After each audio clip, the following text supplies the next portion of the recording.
oleh bekas budak atau para budak. Jadi kita masuk pada proses berdirinya Daulah Mamluk. Nah, awalnya para Mamluk ini merupakan tawanan berkulit putih yang dibeli dan ditawan oleh para penguasa dinasti Ayyubiyah. Kemudian para Mamluk ini dididik dan dijadikan sebagai tentara. Nah, pada masa kepemimpinan Al-Malik Al-Saleh, pemimpin dinasti Ayyubiyah menjadikan mereka ini para Mamluk sebagai tentaranya, yaitu pengawal pemerintahan pada saat itu. Nah, kemudian para Mamluk ini mendapatkan hak-hak istimewa dalam bidang militer. Nah, setelah Al-Malik Al-Saleh ini meninggal, kepemimpinan digantikan oleh anaknya, yaitu Turansyah.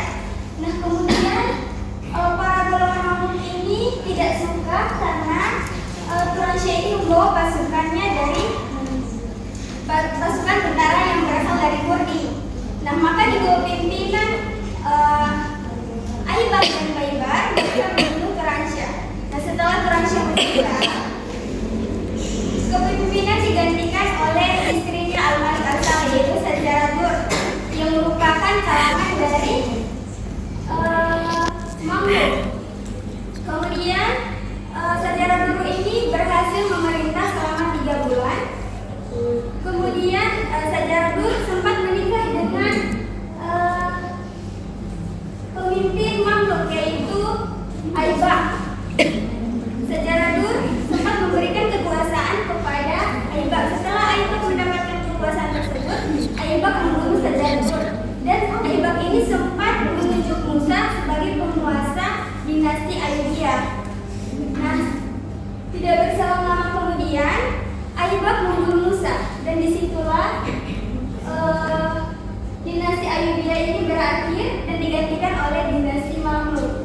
Yang kedua, lahirnya Daulah Mamluk. Nah, Daulah Mamluk ini berkuasa di Mesir pada tahun 1250 sampai dengan 1517 Masehi. Nah, selama pemerintah dinasti Mamluk ini terbagi menjadi 2 fase, yaitu Mamluk Bahri dan Mamluk Burji. Nah, Mamluk Bahri ini berkuasa pada tahun 1250 sampai dengan 1283 Masehi. Nah, penguasa pertama dinasti Mamluk Bahri yaitu Sultan Izzuddin Aibak yang berkuasa pada tahun 1250 sampai dengan 1257. Setelah Aibak meninggal, kepemimpinan digantikan oleh anaknya, yaitu Ali. Namun Ali ini masih muda sehingga harus ada wakilnya. Nah, wakilnya itu bernama Kutus. Karena Ali ini masih kecil, masih muda, pada tahun 1259 Ali mengundurkan diri dan kepemimpinan digantikan oleh wakilnya, yaitu Kutus. Nah, pada saat Kutus berkuasa, terjadi serangan dari pasukan Mongol. Maka di bawah pimpinan Baibar dan Kutus, mereka berhasil mengalahkan pasukan Mongol. Nah, tidak lama kemudian Baibar membunuh atau menyingkirkan Kutus. Baibar ini orang yang berhasil membuat dinasti Mamluk ini terkenal akan kekuasaan militernya serta perkembangan ekonomi yang besar. Terus kemudian yang kedua, Mamluk Burji. Nah, Mamluk Burji ini berkuasa pada tahun 1283 sampai dengan 1517 Masehi. Nah, pemerintahan ini diawali dengan berkuasanya atau terkenalnya Sultan Barkuk setelah terbulinya Sultan Salih II dari Mamluk Bahri. Nah, pada saat Sultan Barkuk memimpin, maka terjadi serangan dari Timur Leng, yaitu penguasa penakluk Turki Mongol. Nah, setelah Barkuk meninggal, kepemimpinan digantikan oleh Sultan Al-Nasir Faraj. Setelahnya banyak sultan-sultan Mamluk Burji ini yang meninggal di usia muda, dan hal ini merupakan salah satu penyebabnya melemahnya dinasti Mamluk. Kemudian pemimpin terkenal pada masa Daulah Mamluk. Jadi bisa kita lihat bahwa pemimpin yang terkenal pada dinasti Mamluk adalah Sultan Az-Zahir Ruknuddin Baibar Al-Mudari yang berkuasa pada tahun 1260 sampai dengan 1200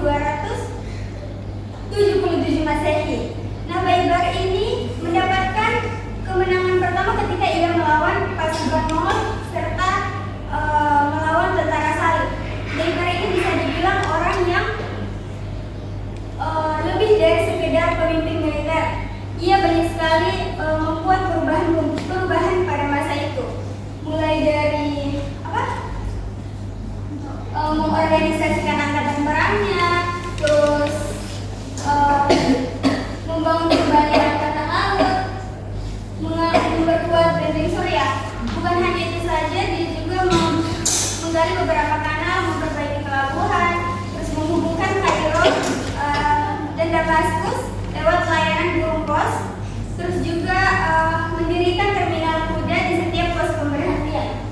Kemudian apa saja kemajuan-kemajuan pada Daulah Maklum. Nah, jadi yang pertama itu ada bidang ekonomi, yaitu membuka hubungan dagang antara Prancis dengan Italia lewat perluasan jalur yang sudah dibuat oleh dinasti Fatimiyah sebelumnya. Kemudian ada juga perkembangan dalam segi pertanian. Yang kedua itu seni bangunan. Jadi banyak sekali arsitek-arsitek yang dibawa ke Mesir untuk membangun bangunan-bangunan yang sangat bagus. Mulai dari sekolah, masjid, rumah sakit, villa-villa. Terus kemudian ada ilmu pengetahuan. Jadi ilmu-ilmu itu banyak sekali berkembang di Mesir. Yaitu seperti ilmu sejarah, kedokteran, astronomi. Terus ada ilmu matematika, ilmu agama. Terus yang keempat, budaya politik dan militer. Jadi budaya politik dan militer pada saat itu bisa dibilang Daulah Mamluk ini membawa warna baru dalam sejarah politik Islam, karena sistem pemerintahannya itu bersifat oligarki, yaitu kepemimpinan berdasarkan kekuatan dan penguasa. Jadi di bidang militernya juga itu sangat bagus. Oke, bisa dipahami? Nah, Ibu, karena kalian sudah bisa pahami dengan materi ini, Ibu akan membagi kelompok. Ada 4 kelompok. Setiap kelompok itu ada 6 orang. Jadi ini apa namanya? Snowball. Jadi lempar bola. Jadi ada 4 kertas, yang di dalam kertas ini sudah ada materi-materinya. Jadi kalian buat satu pertanyaan terkait materi tersebut yang ada di sini. Ya. Terus coba lagi ya. Jadi ini kelompok 1, kelompok 2, kelompok 3, kelompok 4.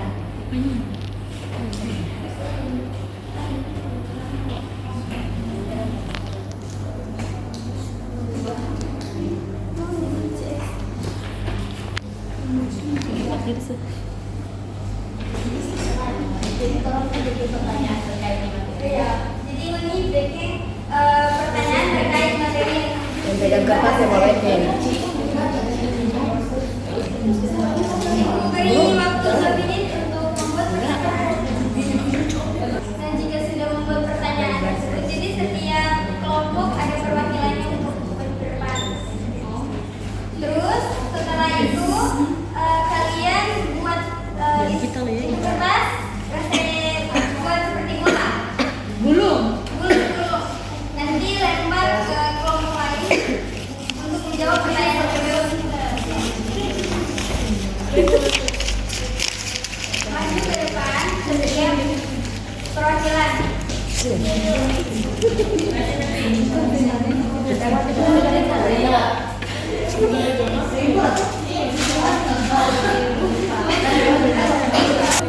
Jadi setiap perwakilan kelompok ini akan switch untuk menentukan siapa pelempar pertama dan seterusnya.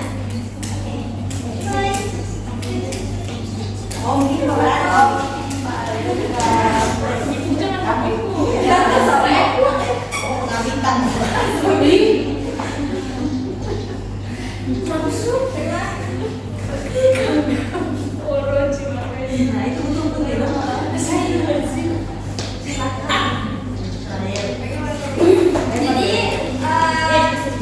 lempar di kelompok, lempar ke kelompok.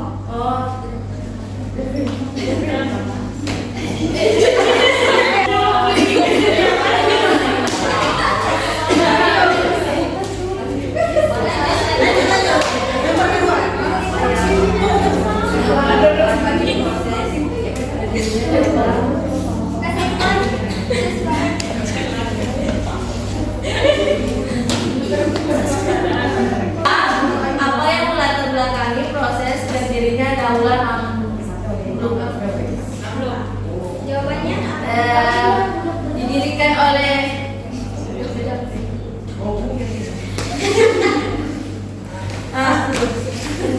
yaitu terjadinya kekosongan penguasa karena meninggalnya Sultan Malik As-Salih pada 1249 Masehi. Perang Salib ke-7 yang berhasil dipukul mundur oleh Turansyah putra Sultan Malik As-Salih itu penyebab Daulah Mamluk berdiri.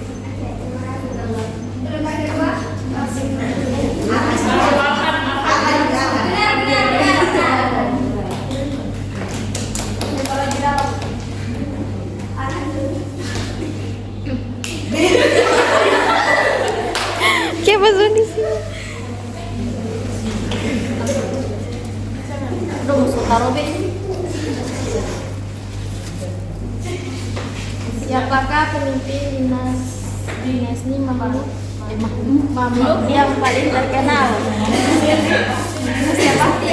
Dinasti Mamluk yang paling terkenal. Mamluk. Apa jawabannya?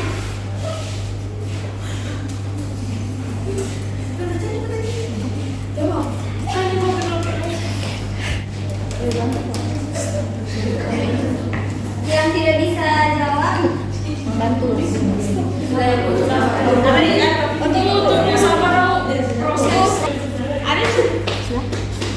Nah, pemimpin yang paling terkenal itu adalah Sultan Kalaun.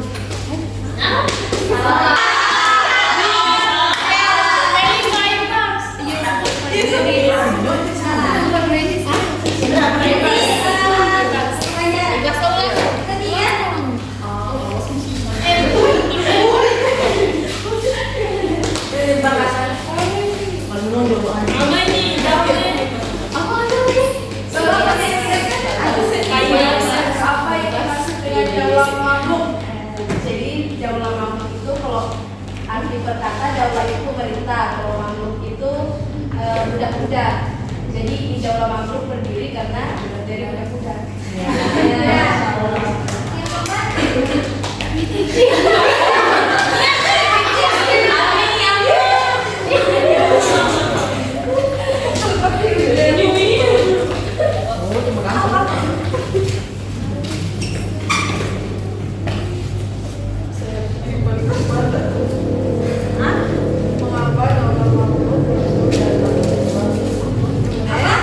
Mengapa Daulah Mamluk runtuh dan apa penyebabnya?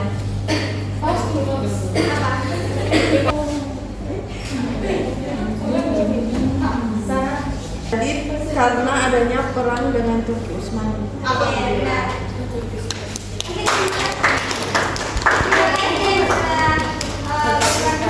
Jadi yang dapat hukuman tolong maju ke depan.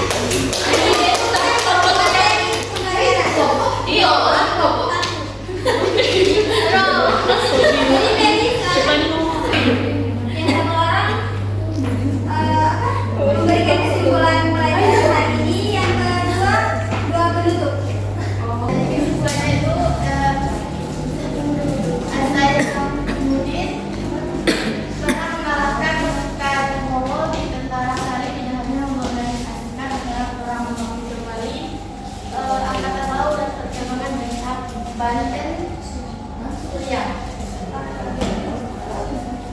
Oke, kita akhiri pembelajaran hari ini dengan doa. Ini pipi dan lagi. Sebelum kita menutup proses pembelajaran hari ini, marilah kita tundukkan pandangan kita sejenak, mata-mata dan mengharapkan ridho Allah Subhanahu wa Ta'ala. Doa mulai.